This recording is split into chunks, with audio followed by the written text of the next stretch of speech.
देखिए, कई बार कई ऐसे स्टूडेंट्स होते हैं जो जुडिशियल सर्विसेज की प्रिपरेशन कर रहे होते हैं या दूसरे कॉम्पिटिटिव एग्जाम की प्रिपरेशन कर रहे होते हैं, और जब उनका फर्स्ट अटेम्प्ट में नहीं निकलता है तो उसमें से कुछ स्टूडेंट्स जो होते हैं वो तो छोड़ देते हैं प्रिपरेशन करना आगे। उनको लगता है कि उनके बस की बात नहीं है। और दूसरे ऐसे स्टूडेंट्स होते हैं जो प्रिपरेशन तो कर रहे होते हैं लेकिन उनका फोकस हटने लगता है। देखिए, हम आपको बता दें, आमतौर पे देखिए होता क्या है कि जो स्टूडेंट्स एलएलबी कर रहे होते हैं वो अपने एलएलबी के एंड के टाइम पे या बीच में अपना माइंड मेकअप करते हैं कि हमें जुडिशरी में जाना है।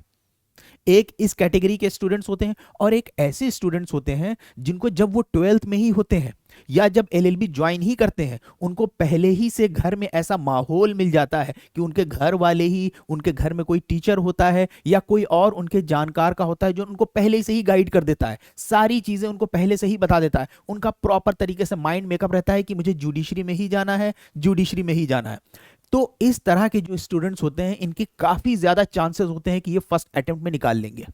लेकिन वो जो स्टूडेंट्स होते हैं जिन्होंने एलएलबी करने के दौरान माइंड मेकअप किया है या एलएलबी खत्म होने वाला है तब माइंड मेकअप कर रहे हैं, तो देखिए आमतौर पे ऐसे स्टूडेंट्स जो है, आमतौर पे, हम ये नहीं कह रहे सारे स्टूडेंट्स के बारे में, लेकिन आमतौर पे ऐसे स्टूडेंट्स फर्स्ट अटेम्प्ट में नहीं निकाल पाते हैं। तो ये नॉर्मल बात है, ये कॉमन बात है। इसका मतलब ये नहीं हुआ कि जुडिशरी आपके बस की बात नहीं है या दूसरे कॉम्पिटेटिव एग्जाम आपके बस की बात नहीं है।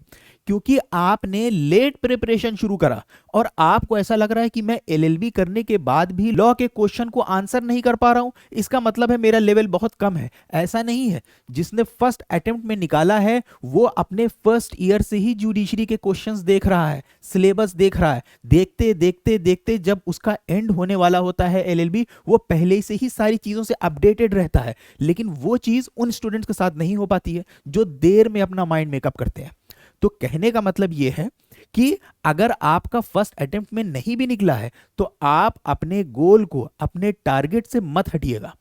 हमारे बहुत सारे स्टूडेंट्स हैं जिन्होंने जुडिशियल सर्विसेज निकाला है और दूसरे कॉम्पिटेटिव एग्जाम्स निकाले हैं। आपको पूरी एक प्लेलिस्ट मिल जाएगी मेरे ही चैनल पे, जिन जिन स्टूडेंट्स ने जुडिशियल सर्विसेज निकाला है, मेरी वीडियोस को देख के। तो बहुत सारे स्टूडेंट से बात करके, उनके इंटरव्यू से गो थ्रू करके मुझे ये समझ में आया कि बहुत सारे ऐसे भी मेरे स्टूडेंट्स हैं जो बहुत टाइम से प्रिपरेशन कर रहे हैं। कोई 2010 से प्रिपरेशन कर रहा है, 2012 से प्रिपरेशन कर रहा है, कई कई बार कई कई अटेम्प्ट दिए हैं उन्होंने, कई अलग अलग स्टेट के अटेम्प्ट दिए हैं। कुछ लोग कई कई बार इंटरव्यू तक पहुंचे, नहीं निकल रहा था।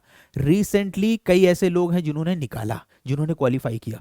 तो कहने का मतलब यह है यहां पे कि जस्ट बिकॉज कि आप नहीं निकाल पाए हैं फर्स्ट अटेम्प्ट में या आपका नहीं निकल पा रहा है, इससे आप अपने गोल से, अपने टारगेट से मत हटिए। आप धीरे धीरे एक्चुअली में अपने गोल के ही करीब पहुंच रहे हैं। लेकिन स्टूडेंट के साथ क्या होता है, फर्स्ट अटेम्प्ट दिया, सेकंड अटेम्प्ट दिया, अब हिम्मत खत्म हो गई पढ़ने की।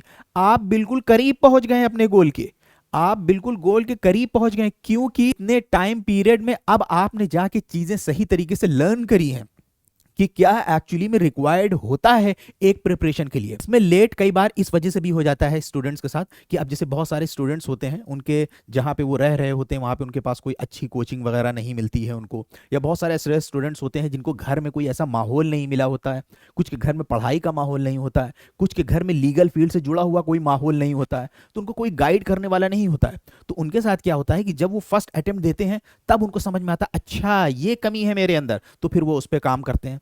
फिर वो मेंस पे पहुंचते हैं, फिर उनको लगता है अच्छा ये कमी है मेरे अंदर, मैं आंसर की राइटिंग की प्रैक्टिस नहीं करता हूं, फिर वो आंसर राइटिंग की प्रैक्टिस करता है, फिर इसी तरीके से वो इंटरव्यू तक पहुंचता है। तो आमतौर पे एक अटेम्प्ट, दो अटेम्प्ट, तीन अटेम्प्ट समझ लीजिए बिल्कुल कॉमन है और नॉर्मल है। कई स्टूडेंट्स हैं ऐसे जिन्होंने कई कई अटेम्प्ट देने के बाद जुडिशियल सर्विसेज या दूसरे कॉम्पिटेटिव एग्जाम्स निकाले हैं।